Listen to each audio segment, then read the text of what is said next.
Yo, selamat datang di Freaks Channel. Kali ini Mimin akan kembali membahas webtoon Tower of God pada chapter terbaru, chapter 527. Oke, langsung saja. Seperti biasa, pada chapter sebelumnya kita disajikan cukup banyak hal menarik, dari mulai masa lalu Yusracha, hubungannya dengan Wang Wang, sampai penyerbuan melawan ras kuno Akrinak, yang mana Zahar saja sampai muncul di sana. Masuk pada chapter terbaru, melanjutkan dari chapter sebelumnya, panel pertama dibuka dengan diperlihatkannya situasi dari pasukan Lopobia setelah kemunculan Akrinak. Dengan munculnya makhluk seperti itu, seluruh pasukan yang ada pun langsung terdiam. Robby yang ada di sana pun juga bergumam. Pantas saja para atasan tidak memberitahu siapa yang akan mereka lawan, karena para pasukan biasa pasti akan kabur hanya dengan melihat wujudnya saja. Berikutnya, dengan semangat dan keberanian para pasukan yang mulai turun, ternyata di garis belakang ada para pemimpin cabang keluarga sedang mengawasi jalannya pertempuran. Yang setidaknya di sini terlihat ada 3 binatang yang mewakili Lopobia, yaitu ular, kura-kura, dan yang di tengah entah itu tikus atau serigala. Tapi di atas binatang yang satu itu terdapat seorang kepala cabang yang kembali menyemangati para pasukan. Sayangnya nama dari si kepala cabang ini sendiri tidak disebutkan. Tapi menurut Mimin, jika dilihat dari penampilannya, mungkinkah si kepala cabang ini merupakan pemimpin dari cabang keluarga Grey Wolf seperti Lopobia lain? Secara penampilan mereka terlihat identik. Ya, terlepas dari itu, menurut Yusracha, meskipun kepala cabang yang menyemangati para pasukan ini terkesan seperti pemimpin, namun kenyataannya para petinggi ini hanya menjadikan para pasukan garis depan, khususnya ras anjing, menjadi perisai daging bagi mereka. Hingga mereka rasa darah yang telah dikorbankan sudah cukup, baru para kepala cabang ini akan turun. Tadi ketahui apa alasan mereka melakukan hal tersebut, tapi sepertinya jika merujuk pada perkataan Kun pernah bilang, ketika 1 atau 2 high ranker mati dalam pertempuran, itu akan sangat berdampak bagi pasukan, namun tidak pada politik dan masyarakat menara. Tapi lain cerita, jika sebuah pasukan besar mati dalam pertempuran melawan musuh tersebut, meskipun mereka hanya pasukan biasa, tapi jumlah kematian yang ada akan memberikan dampak dan pengaruh pada masyarakat untuk membenci musuh kekaisaran Zahar tersebut, khususnya organisasi Fu. Berikutnya pertempuran pun berlanjut kembali. Seperti yang seharusnya, Akrinak membombardir semua kroco tersebut tanpa ampun. Yusracha pun yang ikut menyerang juga ikut terjebak dalam serangan Akrinak. Sampai akhirnya, tiba-tiba di tengah ledakan kekuatan Akrinak, Yusracha terbangun di sebuah tempat, yang mana tempat tersebut merupakan wilayah atau domain dari Akrinak. Di sini Akrinak mencoba menangkap Yusracha, namun Yas berhasil menghindar. Melihat hal tersebut, Akrinak cukup terkejut karena seharusnya semua yang ada dalam domain miliknya, kesadaran mereka tidak akan terjaga. Melihat hal tersebut, Akrinak pun menduga itu disebabkan karena insting kucing yang Yusracha miliki.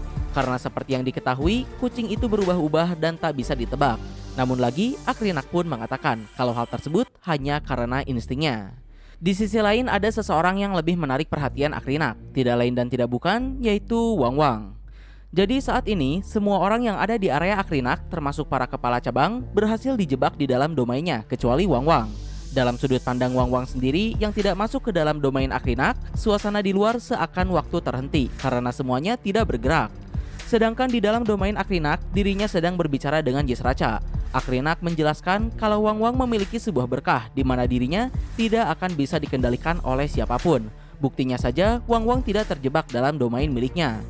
Akrinak juga mengatakan mungkin hal tersebut merupakan jawaban dari alam untuk keserakahan dan rasa haus akan kekuasaan yang ada di menara, sehingga menara mengirimkan orang yang tidak bisa dikendalikan oleh siapapun. Tapi Akrinak juga berkata, alih-alih menjadi seseorang yang bebas, Wang Wang malah terlihat menderita karena menerima berkah tersebut. Akrinak pun penasaran, apakah Wang Wang akan terus mengikuti instingnya untuk melayani atau mengatasi insting tersebut dan berubah menjadi spesies yang benar-benar baru yang tidak bisa dikendalikan oleh siapapun. Ya, terlepas dari itu, berikutnya lanjut cerita, kali ini berpindah pada point of view Wang Wang. Melihat semua pasukan yang ada di sana terdiam, ia pun menyadari kalau ini adalah kemampuan Akrinak. Wang Wang pun kemudian mengeluarkan kemampuan spesial miliknya itu dan menyadarkan semua orang yang ada di sana termasuk para kepala cabang, dan pertarungan pun berlanjut kembali. Di sini Lopobia Pudidi dengan burung hantunya langsung menyerang dari langit, tapi tiba-tiba Akrinak menghilang dan pertempuran pun selesai. Namun tak diduga, di tempat kemunculan Akrinak terdapat seorang perempuan dengan rambut berwarna merah dan tanduk di dahinya, yang menurut Wang Wang, dia juga merupakan seorang beastman. Dan wanita tersebut adalah wadah dari Akrinak sekaligus calon ibu dari Yama, bernama Neneya. Mimin akan bahas si Neneya ini di akhir video, jadi kita lanjut cerita terlebih dahulu. Setelah menghilangnya Akrinak, Wang-Wang yang ada di sana pun dibuat bingung dan terkejut karena kemunculan seorang wanita Beastman di hadapannya.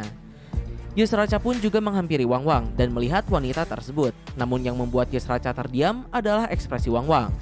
Menurut Yusracha, wanita tersebut bisa dibilang berhasil menarik perhatian Wang-Wang, sebuah hal yang tidak bisa Yusracha lakukan selama ribuan tahun bersamanya. Yusracha pun merasa iri akan kekuatan spesial Wang-Wang dan bergumam kalau kadangkala ia seperti ingin menghancurkan semuanya. Sedikit opini dari Mimin, mungkinkah ini awal mengapa Yusracha mengkhianati Wang-Wang? Atau hingga akhir pun Yusracha masih peduli pada Wang-Wang, hanya saja situasi berada di luar kendalinya dan Yusracha dipaksa untuk membunuh Wang-Wang. Ya, kita lihat saja kelanjutannya nanti. Berikutnya beberapa hari kemudian, setelah pertempuran tersebut, Nenea pun dibawa ke dalam kastil Lopobia. Tidak hanya itu, bahkan Raumerai menyiapkan tempat terbaik bagi Wang-Wang dan Nenea untuk hidup bersama. Di sisi lain, Lopobia Girin yang mendengarkan keinginan sang kepala keluarga tersebut bertanya-tanya, jika ia menginginkan Wang-Wang dan Nenea memiliki keturunan, mengapa harus membiarkan mereka dekat terlebih dahulu? Padahal dirinya dan Raumerai hanya tinggal memerintahkan Wang-Wang dan Nenea saja untuk memiliki anak, dan Wang-Wang pun tak mungkin akan menolak. Namun Raumerai menjawab kalau semua hal itu adalah keinginannya. Berikutnya adegan pun menyorot pada kehidupan damai Nenea dan Wang-Wang. Di sini awalnya Nenea masih sulit diajak berkomunikasi, bahkan makan pun ia tidak mau. Apalagi menurut Wang-Wang, Nenea ini tidak mengingat apapun karena sebelumnya Akrinak yang berada di tubuhnya mengamuk. Intinya pada saat ini hubungan Nenea dan Wang-Wang masih tidak bagus. Sampai beberapa hari kemudian, adegan pun dibuka dengan Nenea yang melihat bunga di ruangannya telah mekar. Wang-Wang pun muncul dan mengatakan kalau dirinya lah yang menyirami dan memberi nutrisi pada bunga tersebut sehingga bisa mekar. Dari sana untuk pertama kalinya, Nenea pun berbincang dengan Wang-Wang. Sampai akhirnya Wang-Wang pun berhasil membujuk Nenea untuk makan dan menjadi lebih dekat. Dalam narasi dialog di sana menyebutkan kalau pada hari itu Nenea dan Wang-Wang membicarakan tentang banyak hal. Dari mulai mengapa Nenea bisa menjadi host dari Akrinak, sampai bagaimana Nenea bisa selamat setelah amukan Akrinak tersebut. Sayangnya di sini Xiu tidak menjelaskan hal tersebut dan hanya menyebutkannya saja dalam sebuah narasi. Berikutnya singkat cerita, beberapa bulan telah berlalu, Nenea dan Wang-Wang pun menjadi semakin dekat. Bahkan Wang-Wang meminta izin pada Raumerai untuk berkeliling di area istana bersama Nenea, dan Raumerai pun mengizinkan hal tersebut. Di luar sana Nenea dan Wang-Wang sering berkeliling, dan tak jarang mereka bertemu dengan Yusracha, atau lebih tepatnya, Nenea, Wang-Wang, dan Yusracha memang sering berkumpul bertiga. Yusracha sering menggoda mereka, namun peran Yusracha sendiri adalah membantu Wang-Wang dan Nenea untuk menjadi lebih dekat. Yang menarik di sini Nenea dan Yusracha sempat berbincang tentang sebuah bunga. Nenea berkata kalau ada sebuah cerita yang mengatakan kalau dahulu sebelum ada sejarah di menara ini, di dalam menara hanya ada bunga dan mesin saja. Dikatakan manusia pertama yang lahir di menara ini berasal dari bunga, dan karena hal tersebut pula, Nenea sangat menyukai bunga. Tak diketahui apakah perkataan Nenea ini hanya selipan dialog biasa atau Xiu memang merencanakan sesuatu dengan dialog tersebut. Yang mungkin dialog ini adalah salah satu petunjuk kecil tentang kebenaran menara itu sendiri yang sampai saat ini masih misterius. Yap, kita tunggu saja apakah Xiu memang merencanakannya atau itu hanya selipan dialog biasa. Kembali ke cerita, perbincangan tentang bunga tersebut akhirnya berujung dengan Yusracha yang membeberkan rahasia tentang Wang-Wang. Yusracha menjelaskan kalau Wang-Wang pun seperti bunga, ia tumbuh sesuai apa yang tuannya berikan, tak peduli apapun itu. Tapi setelah kemunculan Nenea dan mereka hidup bersama, menurut Yusracha, Wang-Wang pun mulai berubah. Di sini Yusracha juga menjelaskan pada Nenea kalau pemimpin keluarga bisa mengendalikan hewan buas dan para beastmen sesuai kehendaknya, kecuali Wang-Wang.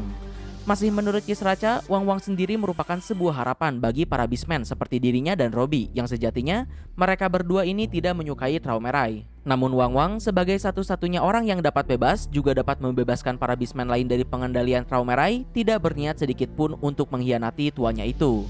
Karena menurut Mimin, kemampuan anti pengendali dari Wang-Wang ini juga bisa digunakan pada orang lain. Contohnya ketika melawan Akrinak, Wang-Wang bisa membebaskan semua orang yang ada di sana dari pengaruh Akrinak.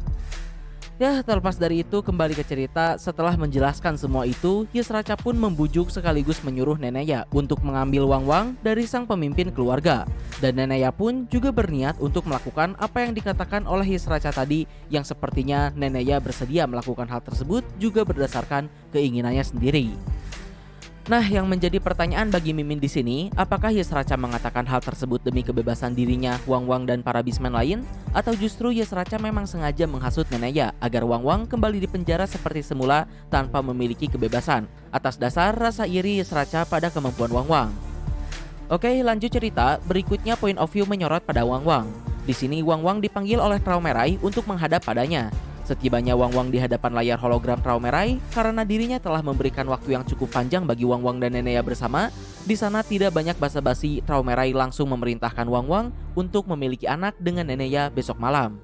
Mendengar hal tersebut, untuk pertama kalinya Wang Wang pun sempat keberatan akan perintah tuanya tersebut, karena Wang Wang merasa dirinya belum siap. Tapi pada akhirnya, Wang Wang pun akan memenuhi perintah tersebut. Singkat cerita, keesokan malamnya, di tengah suasana hening nan damai, Wang Wang pun kemudian menghampiri Nenea di kamarnya. Di sana tentu Wang Wang merasa sangat tidak enak pada Nenea, tapi meskipun begitu, Wang Wang tetap berniat menjalankan perintahnya itu. Sampai tak lama kemudian, Nenea sendiri justru menarik Wang Wang ke hadapannya dan berkata, apakah itu karena perintah atau Wang Wang menyukai dirinya. Di tengah suasana sepi tersebut, Nenea memberikan dua pilihan pada Wang Wang. Lalu kemudian Wang Wang pun menjawab kalau itu karena ia mencintai Nenea. Tapi meskipun lisan berkata seperti itu, batin Wang Wang justru bertanya-tanya. Dalam kebingungan dan keraguannya, apakah itu karena sebuah hasrat dan cinta atau itu memang karena insting dan perintah? Di sini Wang Wang mengalami gejolak batin. Apakah Wang Wang mengatakan perasaan cintanya itu berdasarkan hasratnya dibanding perintah? Atau justru karena perintah dan instingnya lah Wang Wang mengatakan hal tersebut?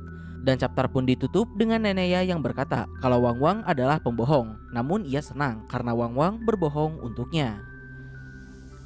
Ya, jujur saja, menurut Mimin chapter ini juga cukup memuaskan. Hanya saja ada satu yang Mimin sangat kecewa dan bertanya-tanya pada chapter ini, yaitu Zahard kemana? Padahal di chapter sebelumnya kita ditunjukkan pemandangan hebat di mana Zahard memimpin penyerbuan melawan Akrinak. Ya, meskipun Mimin kecewa akan hal tersebut, tapi Mimin pun punya jawaban sendiri. Keberadaan Akrinak jelas sangat kuat. Kalau tidak ada Wang Wang, mungkin Akrinak bisa saja menyapu semua pasukan yang ada di sana sendirian. Buktinya orang setingkat kepala cabang saja sempat terjebak di dalam pengaruh kekuatan Akrinak. Jadi mungkin jika keadaan sampai menjadi seburuk itu, Zahard baru akan turun. Tapi lagi, sayangnya di sana ada Wang Wang. Dengan kekuatan spesialnya, ia dapat membebaskan semua orang dari kekuatan Akrinak tersebut, sehingga Zahard tidak perlu sampai turun tangan. Ya, terlepas dari itu, berikutnya Mimin akan membahas tentang Nenea. Pertama, seperti yang kalian tahu, pada chapter sebelumnya Pudidi berkata kalau seseorang yang menjadi wadah dari Akrinak adalah seorang Slayer. Pertanyaannya, apakah Nenea merupakan seorang Slayer? Jujur saja jika dilihat pada chapter ini, Nenea seperti tak tahu apa-apa. Belum lagi pada saat kemunculannya pun, Xiu tidak menuliskan gelar Slayer pada nama Nenea. Jadi ada kemungkinan kalau Nenea ini bukanlah seorang Slayer. Kedua, lantas kalau bukan Slayer, mengapa dirinya bisa memiliki Akrinak? Mungkin Slayer yang sebelumnya memiliki Akrinak memberikannya pada Nenea, entah itu untuk kabur, pengalih perhatian, atau alasan lain. Apalagi sebelumnya Wang Wang sendiri menjelaskan kalau Nenea tidak mengingat apapun setelah amukan Akrinak. Jika Nenea memang seorang Slayer, bagaimana mungkin Fug membiarkan seseorang yang tidak bisa mengendalikan kekuatannya sendiri menjadi seorang Slayer? Rasanya cukup aneh kalau Nenea adalah seorang Slayer. Tapi itu menurut opini Mimin. Contohnya seperti Evankel dan Kelhalam saja bisa mengendalikan ras kuno yang berada di tubuh mereka sesuka hati.